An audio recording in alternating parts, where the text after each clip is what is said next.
Une deuxième inéquation ici, je cherche les valeurs de passage. Alors pour trouver les valeurs de passage, soit on arrive à le faire de tête, par exemple de tête ici, moi je vois que 2 fois 0 ça fait 0, donc 0 est une valeur de passage, et 1 moins 1 ça fait 0, donc j'ai une deuxième valeur de passage.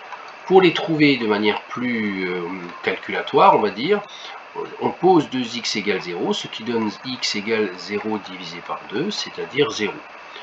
Et puis la deuxième valeur de passage, on pose égal à 0, et donc x égale 1, en ajoutant 1 à gauche et à droite. Dès que j'ai les valeurs de passage, je construis le tableau de signes.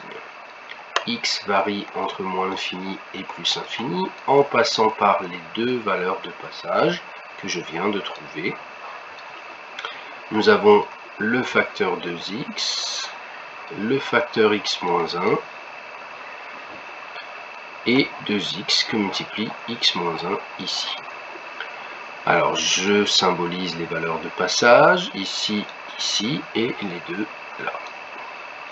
Ensuite, 2x, je regarde le coefficient directeur, c'est une fonction affine, le coefficient directeur est positif, donc la fonction est croissante. L'ordre des signes sera donc d'abord moins, ensuite plus.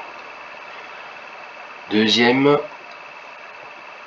1 fois x, c'est le coefficient directeur, donc c'est encore une fonction croissante. L'ordre des signes sera donc moins, moins et plus. Je me retrouve donc avec un bilan, moins par moins, plus par moins, moins, et plus par plus, plus. Je vais regarder, pour le choix des bonnes cases, je vais regarder ce qui est demandé. Je veux que mon expression soit négative, plus petite que 0.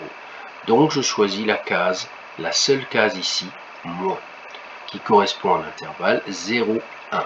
Et donc, tous les x qui sont entre 0 et 1 vont vérifier l'expression négative.